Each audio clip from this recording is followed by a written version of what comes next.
बताया जा रहा है योगी जब से सत्ता में आए हैं उसके बाद से यह पहला एनकाउंटर है जिसमें 3 आरोपी ढेर किए गए। प्रयागराज में योगी सबसे बड़ा धार्मिक आयोजन करा रहे हैं, लेकिन उनकी नजर पूरे यूपी की कानून व्यवस्था पर भी है। महाकुंभ से 781 किलोमीटर दूर सबसे बड़ा एनकाउंटर हुआ। 4 नामी बदमाश कार से यूपी बॉर्डर से हरियाणा भाग रहे थे। रोकने पर 12 पुलिस वालों की टीम पर इन्होंने फायरिंग शुरू कर दी। योगी की एसटीएफ अपराधियों को मुंहतोड़ जवाब दिया। उसके बाद 40 मिनट तक अपराधी और एसटीएफ के बीच गोलियां चलती रही। 40 मिनट तक 30 राउंड से ज्यादा गोलियां चली और ये चारों ढेर हो गए। गैंग का सरगना अरशद था जिस पर 1 लाख का इनाम था। बदमाश अरशद पर लूट, हत्या समेत 17 केस दर्ज थे। अरशद और उसके साथी कग्गा गैंग के सदस्य थे और 10 साल पहले पश्चिमी यूपी में कग्गा गैंग का बहुत खौफ हुआ करता था और दहशत ऐसी थी कि थाने में भी ताले लगा दिए जाते थे।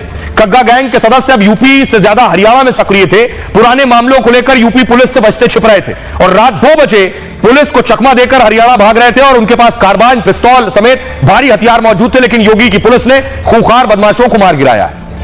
आइए अब आपको सुनवाता हूं, सुनिए जरा डीजीपी प्रशांत कुमार क्या कह रहे हैं। यूपी जनपदीय पुलिस शामली और बदमाशों के बीच मुठभेड़ हुई जिसमें 4 बदमाश मारे गए तथा इस दौरान हमारा एक इंस्पेक्टर सुनील भी गंभीर रूप से घायल हुए हैं। मारे गए बदमाशों के पास से एक ब्रेजा कार, 2 पिस्टल हत्या के हैं और अभी जून 2024 में ये छूट कर आया है और पुनः एक्टिव होकर अपना गैंग बनाकर इस तरह की कार्रवाइयां विभिन्न इलाकों में लगातार कर रहा था। एनकाउंटर भी हो रहा है, महाकुंभ भी हो रहा है और वक्फ पर भी योगी बड़े एक्शन की तैयारी में। जेपीसी की बैठक हुई, यह बैठक लखनऊ में हुई और इस पर ओवैसी भी गरजे वक्फ को लेकर, लेकिन यूपी सरकार ने वक्फ पर एक बड़ी तैयारी की है। उन्होंने योगी पर कहा, योगी ने पहले कहा था, आपको याद होगा, कि इंच इंच जमीन में ले लूंगा।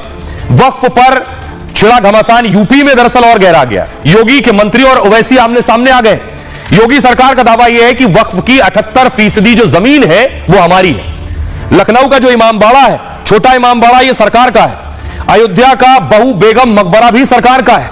जिन्होंने वक्फ संपत्ति पर कब्जा किया वो बिल का विरोध कर रहे हैं। सरकार की कोशिश है कि सबको साथ लेकर चला जाए, मुसलमानों के हित में योजनाएं बनाई जाए ताकि वक्फ की संपत्ति का सदुपयोग हो सके। ओवैसी ने वक्फ को लेकर योगी सरकार पर सवाल उठाए, कहा वक्फ बोर्ड को माफिया बोर्ड क्यों कह रहे हैं? सरकार और सीएम तो बदलते रहते हैं, सर्वे सरकार करती है तो माफिया कहां से आता है? ये नफरत की बुनियाद पर जायदाद खत्म करना चाहते हैं और इसलिए वक्फ का नया बिल लेकर आए हैं। वक्फ बिल के लिए बनी जेपीसी की लखनऊ में बैठक हुई। इसी बैठक में चर्चा के दौरान ये गर्मा गर्म बहस हुई है। सुनिए जरा क्या कुछ कह रहे हैं असदुद्दीन ओवैसी और योगी के मंत्री। हम जानते हैं मुसलमानों का एक बहुत बड़ा ऑर्गेनाइजेशन है all India Muslim personal law board, जिसमें मुसलमानों के मुख्तलिफ मसलक